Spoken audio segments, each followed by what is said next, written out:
環球大戰線深入世界最前線，全球各地的觀眾朋友，大家好，我是葉思敏。節目一開始，我們先歡迎來賓，清華大學講座教授張妍婷將軍。思敏好，大家好。淡大財經系教授聶政忠老師。思敏，各位觀眾大家好。陸軍退役少將李正傑將軍。思敏好，各位觀眾大家好。好，所以觀眾朋友，今天節目一開始要帶觀眾朋友來特別關心到的是中東情勢了。現在仍然是戰事一觸即發嗎？我們今天要來特別關心到的是以色列除了密談川普之外，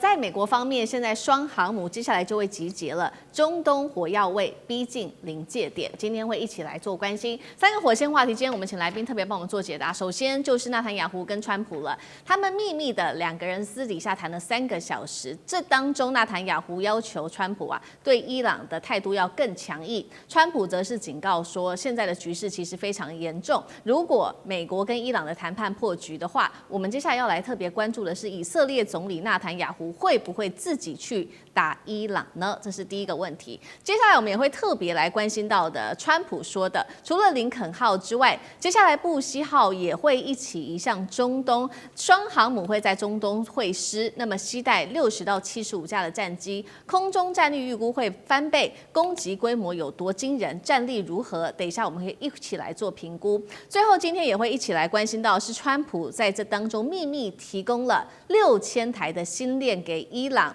說給的就是當地內部的意見人士，背後是要延續美國進攻伊朗的正當性，還是補救在1月份對於整個伊朗情勢沒有提供及時的援助的失誤來做補救嗎？今天就這些議題，我們都會一起來做關心。剛剛講的川普跟以色列總理納坦雅胡這一次會面的地點，其實就是在白宮，時間是在2月11號。在這一天，他們密談的時間高達了3個小時，而且比較特別的是，我們觀察到了他們這次的見面其實異常的低調啊，包括了說在媒體要做拍攝的時候，被發現納坦雅胡甚至在密會結束之後是走側門的，避開媒體，默默的離開。會中根據了解這個以色列方面要求這個美國對伊朗要更強硬，但是川普並沒有答應納坦雅胡。川普只說他希望跟伊朗達成反核協議，他也說了，美國必須跟伊朗達成協議，否則接下來的局勢會變得非常的嚴重。這句話又是什麼意思？等一下我們會一起的來做解讀。節目一開始特別請教李將軍了，這一場美國跟這個納坦雅胡密談了3個小時，難道是在談美伊的核談判破局之後要進攻伊朗的計劃嗎？會不會接下來納坦雅胡他要強出頭來打伊朗？美國根本攔不住他，會是這樣嗎？李將軍怎麼看？我覺得這次美伊第一輪的會談來講的話，我們可以看到談判內容大概美國要求伊朗的不外有3件事情。第一個就是叫伊朗來講的話，他要取消他的核武的這種設施跟研發哈。那第二個來講的話，他限制他這個導彈的數量。第三個就是伊朗不可以再對他周邊的這些小弟哈，就是胡塞啦、哈馬斯啦、黎巴嫩真主黨哈，提供這個繼續提供這些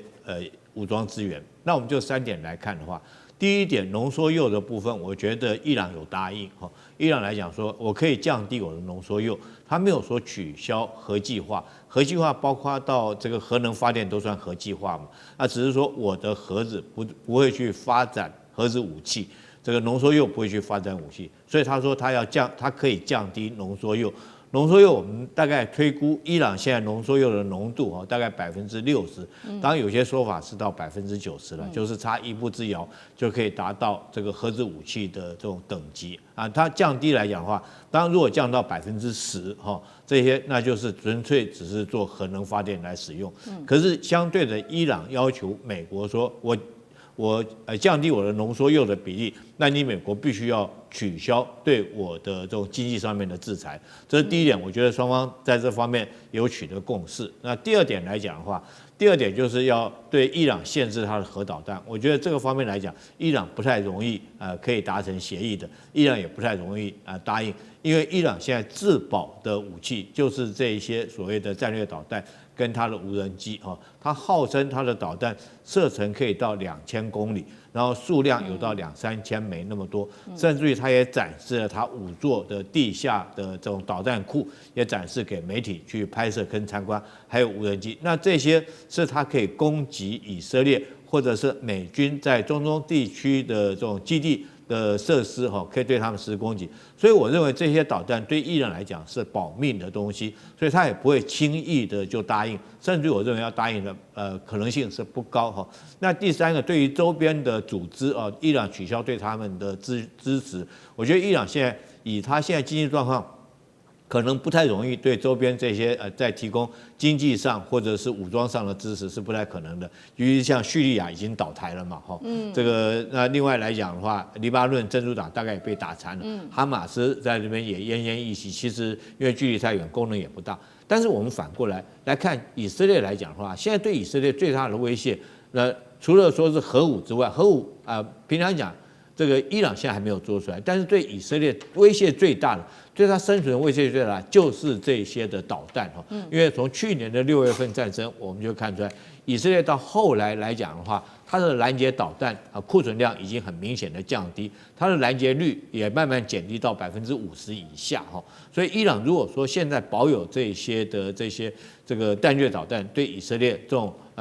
國土戰略縱深狹小，然後土地面積不足的國家來講的話，對它生存確實是很大一個威脅。所以我覺得關鍵在這一點。那現在納坦雅胡很明顯的，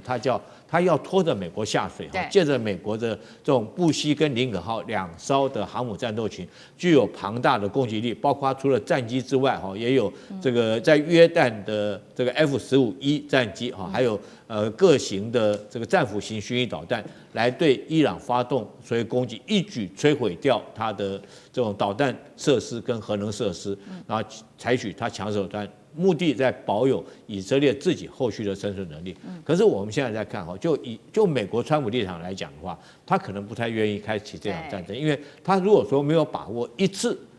發動攻擊，全部將你這些核導彈，將你這些這個導彈設施全部一次摧毀掉的話，那它極可能面臨殘存的導彈繼續可以對你美國這個所謂基地攻擊。我想這是美國自己所不願意承受的。那他目前我不認為他也有這個把握可以一次將伊朗的所有導彈設施一舉全部殲滅掉。所以我覺得這次以色列來講，納坦雅胡很明顯的想要說服川普，可是我覺得川普來講沒有那麼容易被說服。雖然說我們看到有2艘航母戰鬥群可能駛向波斯灣地區，可是我覺得川普這個時候的作用是在想要借着武力來威懾伊朗能夠答應。可是在這方面來講，我覺得伊朗這個要他在導彈方面，濃縮鈾他可以答應了，已經答應了。可是，在導彈方面要他縮減財政數量，我覺得這點伊朗可能不是那麼容易就能夠聽美國的。那美國要攻擊，他也一定會投鼠忌器。所以我現在覺得關鍵問題卡在這個地方。那看後續來講的話，會有什麼樣的發展？好，以色列總理納坦雅胡想要把美國一起拖下水。那美國方面現在就要等川普會不會點頭。但是不管怎麼樣，現在結果就是軍事武器是全部先把它一系列的都拿出來。那剛剛將軍也特別提到了嘛，2艘航母，我們也帶觀眾朋友來稍微了解一下細節。目前伊朗外海的話是林肯號的戰鬥群已經就位。那華爾街日報說的五角大廈正在派的是布希號打擊群會到中東。根據媒體這邊的說法，大約是1到2周就可以到達中東了。那麼現在除了航母之外，戰機的部分也持續來做關心。布希號會搭載60到75架的軍機，這當中也包括了有 FA-18超級大黃蜂戰鬥攻擊機、咆哮者電戰機，還有高級鷹眼空中預警機跟海鷹直升機等等。將軍剛剛也特別提到的 F-15 戰機、F-15E 戰機也已經準備好了。那麼如果林肯號再加上布希號一起做會合的話，對於美國中東的戰力會有多大的提升？軍事規模上來說，可以發動什麼樣子的戰爭？那張將軍又怎麼看？我認為這一次等到這個新的就是布希號航母就位，我認為美國就會動手。最主要是誰呢？納坦雅胡，因為納坦雅胡是主戰。現在呢，川普他做了搖擺，但納坦雅胡已經去了到了白宮跟川普見面，這是川普上任第7次，也就是說，全世界的元首裡面到美國訪問最多的就是納坦雅胡了。那這一次他主戰主印，那這樣的話，那個川普本來也搖擺的，有所瞻前顧後，有所顧忌。現在經過納坦雅胡一講之後，我認為動手箭在弦上不得不發了。也就是中東的情勢，我認為會緊張。然後怎麼樣呢？我們來看整個態勢，因為兩個航母打擊群，不管是0號航母打擊群島也好，還有不希號航母打擊群，這個兩個互成戰略犄角，一個航母打擊群在伊朗的東南方海域阿拉伯海，一個在伊朗的西南方阿拉伯海，你就變成這個伊朗要處處防備，它是有2個方向做進攻，它要換叫伊朗，它面對的4面進攻。另外一個不要忘了，在美國在中東的駐軍，在安曼、在卡達、在伊拉克都有駐軍，美國的駐軍可以從這邊這個戰機可以出動。另外一個是以色列，以色列的這一股力量是不容小覷的。所以以色列也好，美國的駐軍也好，再加上2艘航母打擊群，總共4個方面，伊朗就要應對。伊朗是完全招架不住，這個看得出來。那怎麼來打呢？那將來呢，就是由戰斧巡弋飛彈先摧毀伊朗2種重要目標。第一個，它的關東系統，把它的這個伊朗打瞎，關東系統看就沒有雷達了。關東系統，另外一個就是伊朗的防空飛彈跟反艦飛彈。這個地對艦飛彈呢，會威脅到美國的航母打擊群的軍艦以及航空母艦。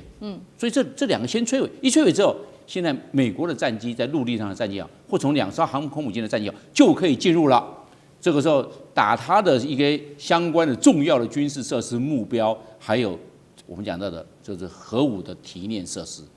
就是我們講到的濃縮鈾的提煉廠，因為在去年2025年6月的 B2 的幽靈轟炸並沒有完全摧毀，所以今年才會要實施這個任務。所以那經過這番，我認為那動武的先後次序呢，我認為還是會由美國先動，以色列在緊接着會跟着動。換句話說，這種外科手術式不進行地面作戰，從空中的這種外科手術式去作戰，我認為這是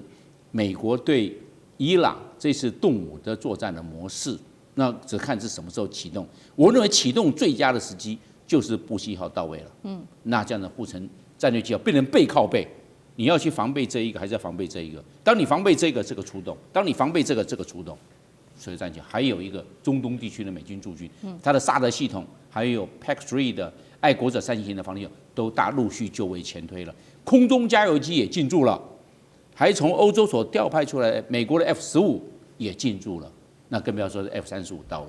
所以我們看美國目前的徵兵的狀況、前推部署的狀況來看的話，美國已經是在箭在弦上。我認為川普受到納坦雅胡的這種軍事戰略以及政治的影響是非常的高了。那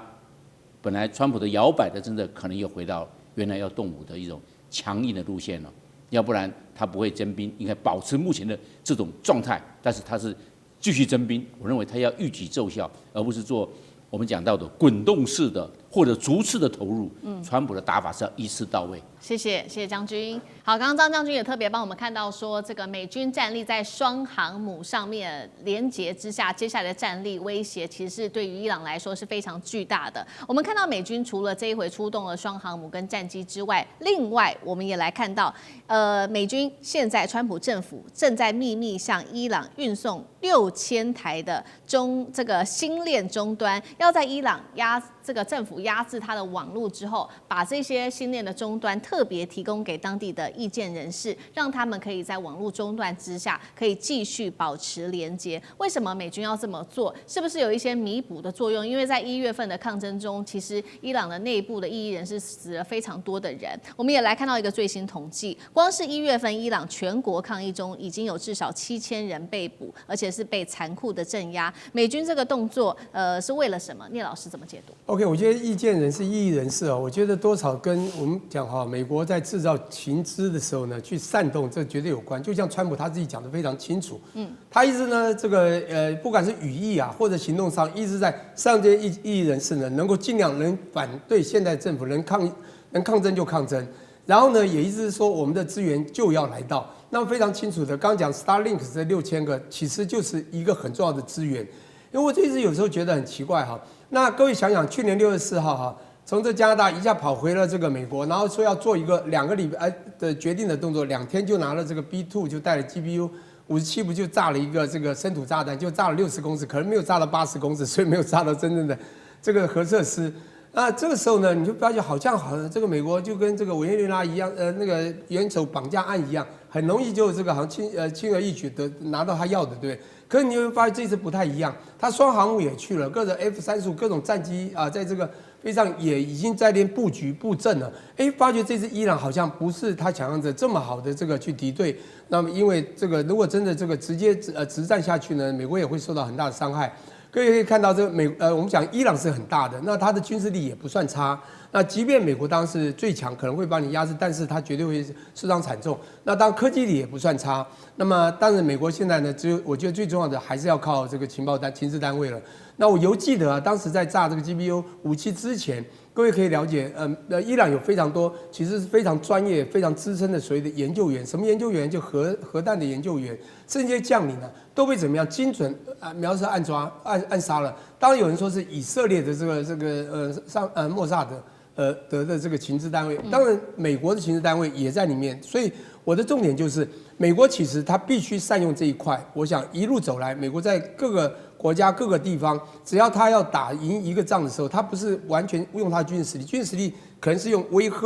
然後呢圍堵，像這次伊朗就是。但他要動下去的時候呢，那他會傷到自己，也會很嚴重啊，因為對方絕對不是說好像就是一塊軟石頭就幫你砸下去就沒了，他一定會反擊。所以他現在我剛講就他現在拿着 Starlink， 我覺得是一個我覺得他們一個很重要的做法。為什麼呢？因為他必須要透過一些方式，讓這些伊人是能夠收到一些訊息，能夠反線的政府。因為這個伊朗也知道美國會這樣做，所以之前就把這個伊人式的這個所有的網絡都封鎖了。所以美國必須用這個方式，才能夠從後面呢再去支援他們，去推動他們去跟現在的政府呢去敵對哈。所以我覺得這個方式是蠻厲害的。當然，你說是不是彌補1月份的這個死傷？但我覺得你也可以說是啦。但是實際上呢，你說能彌補嗎？也彌補不了。我重點就是，美國它必須要用這種方式才有辦法哈，從內部讓它反起來。最重要就是它必須要支持他敵人的敵人，用他敵人的敵人來攻擊他的敵人。我覺得這是美國現在的想法。好，謝謝聶老師。那我們休息一下，馬上回來。地緣政治、美中之爭、戰略價值、強權崛起、小國生存。